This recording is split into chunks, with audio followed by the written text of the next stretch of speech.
I can look at a guy and talk to a guy within, I don't know, 2 or 3 minutes and tell whether he had a strong father or not. Men that had strong fathers, especially black men, they handle and carry themselves totally different. Cleveland, Ohio, August 5, 1955. Mansfield B. Frazier was 12 years old. It was the day his father refused to move. This is Common Ties. Common Ties. Common Ties. Common Ties. This is Common Ties, and retired newspaper columnist Mansfield B. Frazier talked about and recorded his story from his home in Cleveland.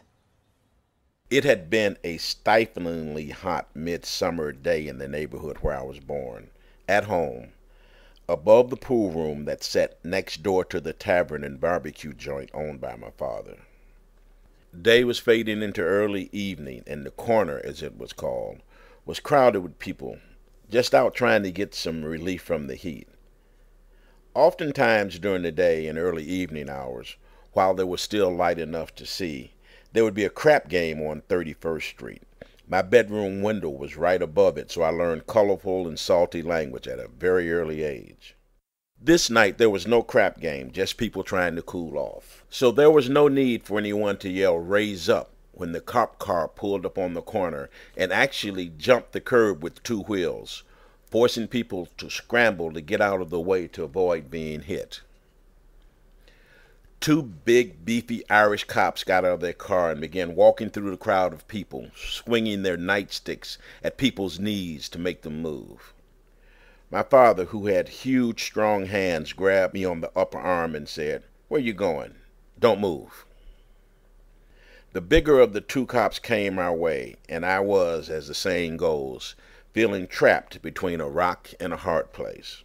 While I feared the cop, I respected my father, and respect won out over fear. I didn't move. "You too, Mansfield," the cop said to my father. His name was Mansfield, too. I'm a junior. "Move it." My father, who'd been looking dead ahead, turned to face the cop, and in the calmest of voices, but loud enough for everyone to hear, and looking directly into the big cop's eyes, said, "Murphy, I'm leaning on my car, in front of my business, talking to my son. And if you try to hit me on the knee with that nightstick, I'm going to take it from you and shove it up your ass."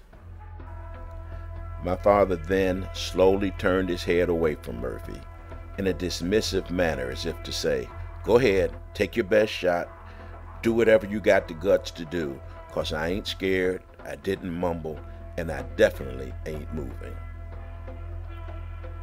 My whole universe froze. Everyone who had been moving away stood stock still, as if transfixed. Being largely sheltered from the sting of racism by a strong black father, I didn't have the pent-up hatreds boiling inside of me that the black adults who were witnessing this event unfold must have harbored. Society had taught them that it was safer to take low, as the old folks used to say, to be less, non-threatening, to cast your eyes down.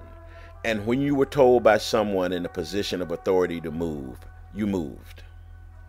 Murphy, who was taken completely aback, was totally at a loss at what to do. They didn't teach this at the police academy. Niggas just moved when they were told to move, and that's how it went down in the ghetto. After what seemed like an eternity, Murphy turned on his heels and with as much gruffness in his voice as he could still muster, said to his partner, "Let's go," as if they had very important business elsewhere. It was at that moment that I started to grow up. It was from that point forward that I began to measure all of my actions in life by one simple question: what would my father do? And while I certainly at times strayed from the path that he would have wanted me to take, I've never lost sight of the values, the pride, and the sense of manhood that he implanted in me. To this very day, even though he is now 25 years in his grave, he, as it should be, remains my guiding light, my conscience, and my bright shining hero.